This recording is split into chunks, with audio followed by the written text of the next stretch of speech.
لقد كان لكم في رسول الله أسوة حسنة۔ صف دشمناں کو نوید تھی گویا عید تھی، میرا سر جو تن سے جدا ملا تجھے کیا ملا۔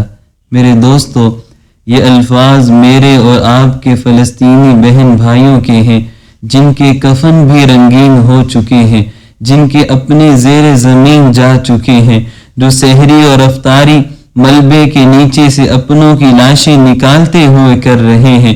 ذرا سوچئے ان ماؤں کا کیا حال ہوگا جن کی پھول سی بیٹیاں ان کی آنکھوں کے سامنے بلک رہی ہیں۔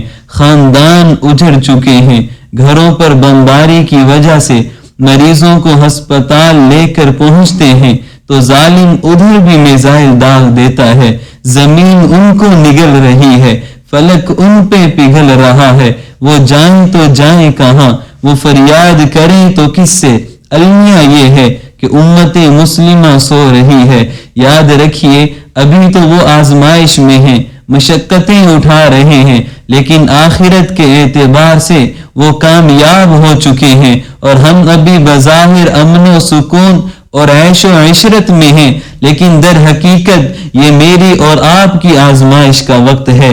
اگر میں نے اور آپ نے اپنے حصے کا کام نہ کیا تو کل قیامت میں مواخذہ ہو سکتا ہے۔ قیامت کیا، کل کو یہ حالات ہم پر بھی آ سکتے ہیں۔ حضور نے تو فرمایا تھا، ایمان والے ایک جسم کی مانند ہیں، ایک عضو کو اگر تکلیف پہنچے تو سارا جسم بے چین ہو جاتا ہے۔ وہ بھی ایمان والے ہیں، وہ بھی ہمارے بہن بھائی ہیں، وہ بھی ہماری بیٹیاں بیٹے ہیں۔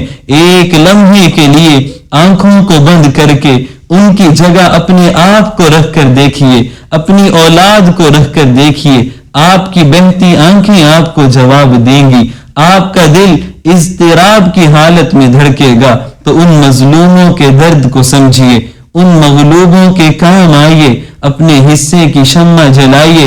3 کام کیجئے۔ سب سے پہلے رب تعالیٰ کے سامنے آنسو بہائیں، ان کے حق میں دعا کریں کہ اللہ ان کی مدد فرمائے، اللہ ان کے حال پہ رحم فرمائے، اللہ ظالموں کو ہدایت عطا فرمائے۔ اگر ان کی قسمت میں ہدایت نہیں تو اللہ ظالموں کو تباہ و برباد کر دے، مسلمانوں کو محفوظ فرمائے، اور پھر اپنی عافیت مانگے۔ نمبر 2 پہ ظالموں کا معاشی بائیکاٹ کیجئے۔ جہاں تک آپ کی آواز سنی جاتی ہے وہاں تک اپنی آواز کو پہنچائیں۔ نمبر 3 پہ فلسطین والوں کی مالی اور معاشی مدد کیجئے۔ اپنے ان بچوں کے لیے ہاتھ کھولیے جو یتیم ہو چکے ہیں، جن کے آنسو صاف کرنے والا کوئی نہیں۔ اپنی ان بہنوں کے سر پہ دست شفقت رکھیے جن کے بھائی دنیا کے اس پار جا چکے ہیں۔ اپنے کسی بھی قریبی باعتبار ادارے میں جائیے جو غزہ کے مسلمانوں کے لیے کام کر رہا ہو، اور جا کر اپنا حق ادا کیجئے تاکہ کل کو ہم بھی رب تعالیٰ کی بارگاہ میں سرخرو ہو سکیں۔ اگر کہیں پر آپ کی اپروچ مشکل ہو تو سکرین پر دیے گئے نمبر پر رابطہ کیجئے، انشاءاللہ تعالی آپ کی امانت بحفاظت پہنچائی جائے گی۔ شکوائے ظلمت شب سے تو کہیں بہتر تھا، اپنے حصے کی کوئی شمع جلاتے جاتے۔